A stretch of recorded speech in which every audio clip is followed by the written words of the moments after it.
Chào mừng thầy cô đến với phần giới thiệu của nhóm chơi hết mình. Sejarah berdirinya, asal-usul dan bagaimana terbentuknya kerajaan Samudra Pasai. Sejarah berdirinya Kerajaan Samudra Pasai adalah kerajaan Islam di Sumatera yang berkuasa dari abad ke-13 hingga abad ke-16. Kesultanan Pasai didirikan oleh Merah Silu yang setelah masuk Islam bergelar Sultan Malik Al-Saleh. Wilayah kerajaan ini menjadi daerah di Nusantara yang pertama kali dikunjungi oleh para pedagang dan pelayaran yang sangat strategis di jalur perdagangan internasional, yakni di pesisir utara Sumatera, tepatnya di dekat Kali Lok Sumawe, Aceh. Kerajaan Samudra Pasai kemudian berhasil mencapai puncak keemasan pada masa pemerintahan Sultan Mahmud Malik Az-Zahir. Di bawah kekuasaan Sultan Samudra Pasai ketiga yang berkuasa antara 1326 sampai 1345 Masehi tersebut, kerajaan ini menjadi pusat perdagangan internasional. Setiap tahunnya, kerajaan Samudra Pasai mampu mengekspor lada, sutra, kapur barus, dan emas dalam jumlah besar. Selain sebagai pusat perdagangan, kerajaan ini juga menjadi pusat penyebaran agama Islam. Asal-usul kerajaan Samudra Pasai, kerajaan Samudra Pasai merupakan gabungan dari kerajaan Pasai dan Paurlak dengan raja pertama Malik Al-Saleh. Pada masa jayanya, Samudra Pasai merupakan pusat perniagaan penting di kawasan itu. Dikunjungi oleh para saudagar dari berbagai negeri seperti Cina, India, Siam, Arab, dan Persia. Komoditas utama adalah lada. Pendiri kerajaan Samudra Pasai didirikan oleh Merah Silu sekitar tahun 1267 Masehi. Bagaimana kerajaan terbentuk? Karena Merah Silu berhasil mempersatukan wilayah Samudra dan Pasai, dan Merah Silu memeluk agama Islam setelah bertemu dengan Syekh Ismail, yaitu seorang utusan Syarif Makkah. Pengaruh dan penyebaran Islam di wilayah kerajaan Samudra Pasai. Pusat penyebaran agama Islam di wilayah Asia Tenggara dengan banyak ulama dan pedagang muslim yang berperan aktif dalam proses dakwah. Julukan Serambi Mekah tidak terlepas dari peranan kerajaan Samudra Pasai sebagai pusat keagamaan dan pendidikan Islam di wilayah tersebut. Kerajaan ini juga mengirimkan pelajar ke Timur Tengah untuk menuntut ilmu sehingga terjadi pertukaran pengetahuan yang signifikan. Sultan-Sultan Samudra Pasai sangat mendukung penyebaran Islam dengan membangun masjid-masjid dan pusat-pusat pendidikan. Contohnya, Masjid Raya Samudra Pasai yang menjadi pusat kegiatan keagamaan dan pendidikan yang penting. Selain itu keberadaan madrasah dan pusat pengajaran agama juga memberikan peran signifikan. Selain itu, kerajaan Samudra Pasai memiliki hubungan erat dengan Mekah yang merupakan pusat agama Islam akibat jalur perdagangan dan diplomasi. Banyak ulama dari Samudra Pasai yang melakukan perjalanan haji ke Mekah dan membawa pulang pengetahuan agama yang kemudian diajarkan di tanah air. Sistem pemerintahan dan struktur sosial di wilayah kerajaan Samudra Pasai. Bentuk pemerintahan, Kerajaan Samudra Pasai merupakan kerajaan Islam yang berdiri pada abad ke-13 di Sumatera Utara. Sistem pemerintahannya berbentuk monarki dan seorang sultan sebagai kepala negara. Struktur pemerintahan, sultan memegang kekuasaan tertinggi dan mutlak dalam pemerintahannya. Terdapat beberapa pembantunya yang membantu untuk menjalankan roda pemerintahan, seperti bendahara yang mengelola keuangan kerajaan, laksamana yang memimpin angkatan laut, panglima yang memimpin angkatan darat, dan kodi, hakim yang menjalankan hukum Islam.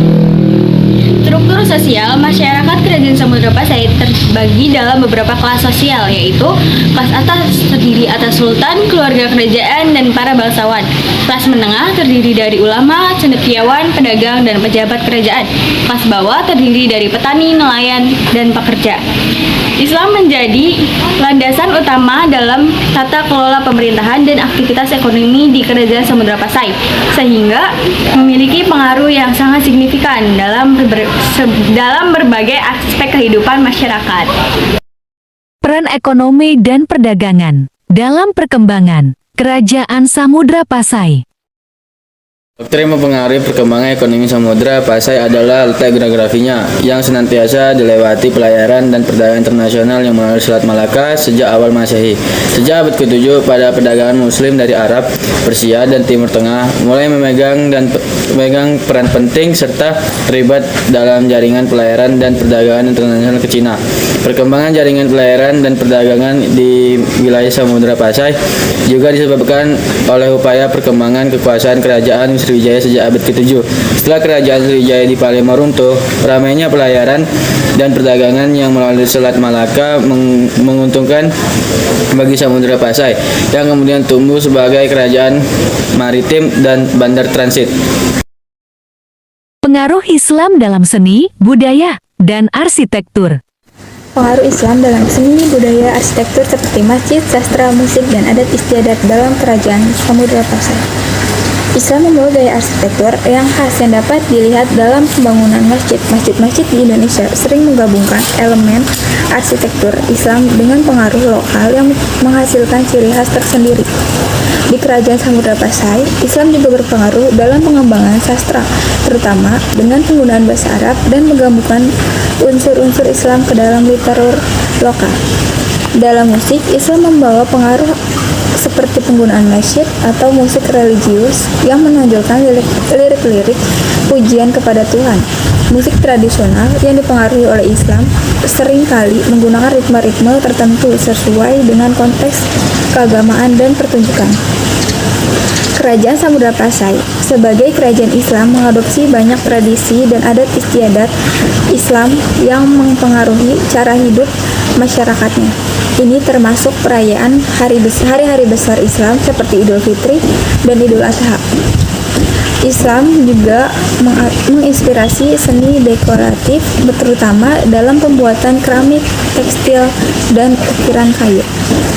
Motif-motif geometris, kaligrafi Arab, dan elemen-elemen vegetatif adalah ciri khas seni dekoratif Islam yang dikombinasikan dengan teknik dan bahan lokal.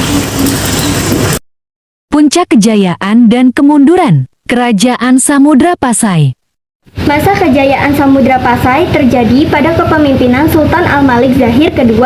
Dalam kepemimpinannya, wilayah Samudra Pasai menjadi pusat perdagangan.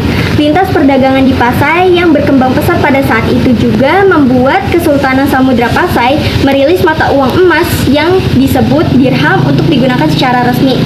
Selain menjadi kawasan tersibuk, kerajaan Samudra Pasai juga menjadi tempat dakwah penyebaran agama Islam sekaligus pusat perkembangannya.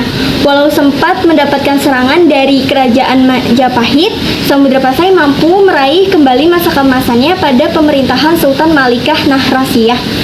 Meskipun masa kejayaan Samudra Pasai berlangsung pada abad ke-14, kerajaan ini kemudian mengalami kemunduran pada akhir abad ke-16 hingga awal abad ke-16. Hingga pada akhirnya pada awal abad ke-16, Kesultanan Aceh yang semakin kuat berhasil menaklukkan Samudra Pasai. Penyebab runtuhnya kerajaan Samudra Pasai dipengaruhi oleh dua faktor, yaitu faktor internal dan faktor eksternal. Salah satu faktor internal penyebab runtuhnya kerajaan Samudra Pasai adalah adanya konflik keluarga kerajaan yang mulai terjadi pada akhir abad ke-14. Faktor eksternalnya adalah serangan dari kerajaan Majapahit. Kerajaan Malaka berdiri pada awal abad ke-15 yang membuat munculnya pusat politik dan perdagangan baru di Malaka yang lokasinya lebih strategis dibandingkan Samudra Pasai. Penyebab terakhir adalah adanya serangan dari Portugis pada awal abad ke-16 atau sekitar tahun 1511.